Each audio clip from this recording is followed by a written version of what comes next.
What's up everybody, this is Boywithafishtank, and today I wanted to make a video about aggression levels in a saltwater reef tank because as you guys know, I have mixed a lot of aggressive fish in this system, and I've made it work in a way where they all have territories and they actually thrive pretty well together, and it can actually be pretty hard if you don't do it right.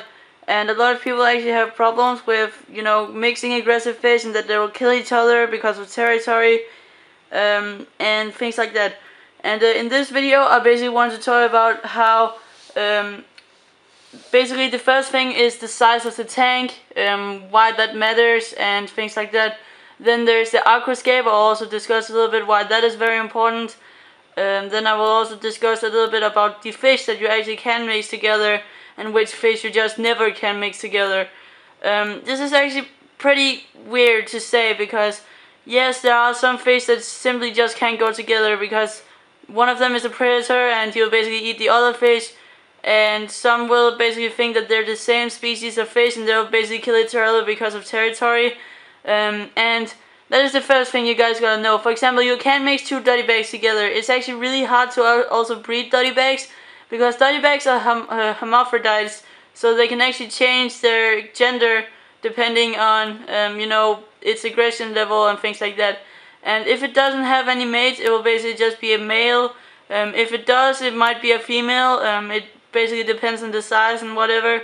But actually, dottybacks are actually really hard to breed, because if you mix two dottybacks together, they're both hermaphrodites and they have to change their genders, they might just kill each other right away, because they don't even think about breeding. They just think about, that is another dottybag right there, he's going to die, and that's just how it is. But if you actually want to breed dottybags, you just have to do that multiple times, and then at some point it might actually work. It's kind of weird, but that's how it works. Because in nature they kind of go close to each other, like slowly, and then they might breed that way. But anyway, so you can do that, but a thing that I have had a lot of hate on, which is basically mixing a wrasse, a sixline wrasse with a dottybag, and as you can see, there is absolutely no problem with this. I know why people get so mad at me because of that, and that is basically because wrasses and dottybags actually kind of remind of, well, they are pretty similar to each other, because they do have the same territory sort of thingies.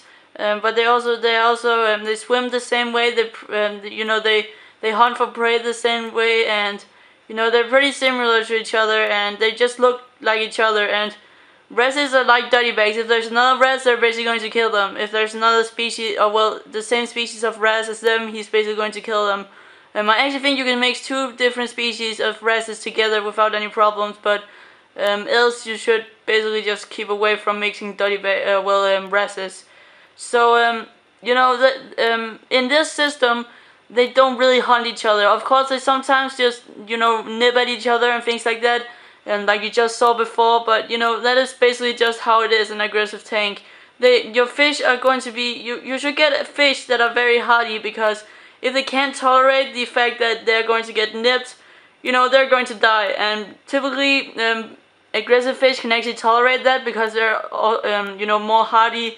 Whereas peaceful fish actually can have problems with that, so you gotta remember that. But the sixline wrasse does have the same territories as the dottybag, and it's basically because they're both like sort of cave dwellers, and they really like to have some sort of territory in a cave, because that's where they breed and things like that.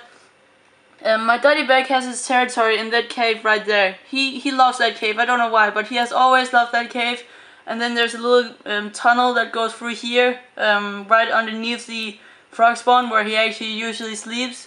My wrasse has territory all the way down here, because underneath this rock there's another cave, and under that he'll basically make a bubble of mucus, and he'll like sleep in that, which is kind of cool. It's a really cool behavior.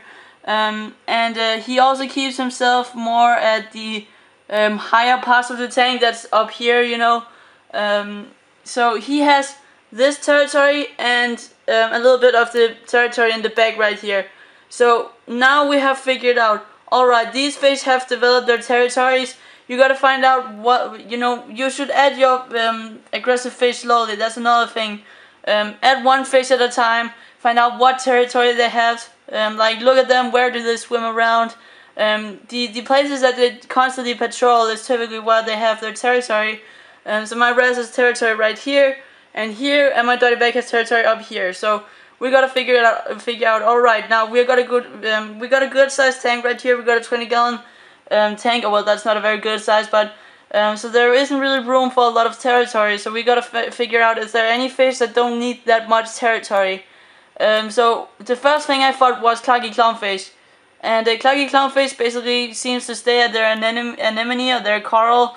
My big clarkii, which is the female, loves my Duncan coral. That is her territory right here. This is her territory.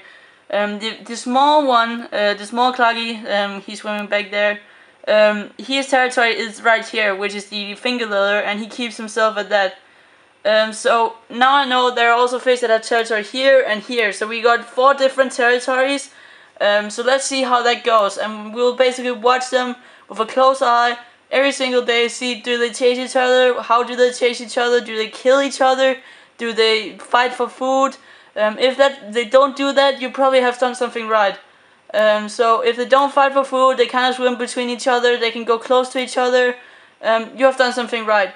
But if they don't get really near to each other and they'll basically chase each other right when they see each other, you have done something wrong. And that is basically because you might not have the right aquascape, you might not have the right territories for them, and they might not have been acclimated the proper way. When I started putting my wrasse into this tank, he would get chased by everyone, like literally. My dottyback would chase him constantly, and he would like hide in some few caves, the wrasse. And the dottyback is actually a really clever fish, if you don't believe me, but it actually searched around all of the caves. It would look in between all the crevices and stuff, and he would always find him, and he would just keep chasing him. And I was like, alright, I gotta have another fish that has another territory that also can spread out the aggression a little more, because I could see that I had 2 small amounts of fish to actually keep the aggression level spread out to all of the fish in the system, and it would basically just end being on one that they would chase and kill. So that will just go into a chain reaction, and that will happen to the clownfish as well, and things like that. So we just gotta find out what can we do. And I thought damselfish, because I've always wanted the damselfish, and damselfish kind of keep themselves out in the open, and their territory is usually out in the open. You can see here my clarkii always chases my damsel, and that's just how it is. My clarkii nips at everybody that gets into their territory. That's just how it is. Like, when he comes down here, he will be chased right away. That is just how it is. My dottyback will chase my wrasse if he gets close to here, and my wrasse will chase my clownfish if they get close to his little territory down here. And you'll see them constantly chasing each other like in a African cichlid tank, but that doesn't hurt the fish. You gotta understand that that's just how it is. It's also like that in nature. It's just how it works, and it won't stress the fish in any way, because all the fish I have in here are very hardy. The dottyback is very hardy, the damsel is very hardy, very, very hardy. The clarkii clownfish are actually one of the most hardy clownfish, and wrasse, the sixline wrasse is actually also a pretty hardy fish. So I got a lot of hardy and aggressive fish, so they're actually used to those behaviors, so they can actually, actually get used to that. So you gotta think about that. But my damsel has his open territory up here and down here, so he has this long territory right here. That is his territory, and he will always get chased. And basically that is because he always somehow gets into the other's territories, and that's why he's going to get chased. And that's how I spread out the aggression levels, basically, because my damsel can actually tolerate everything. Like, he hasn't had any problems whatsoever. He's eating extremely well. His coloration is just beautiful. You can't really see it with this camera, it's kind of sad, but he's a really dark blue coloration. He has a really dark blue coloration. It's really beautiful. He tends to stay out in the open all the time. He never hides.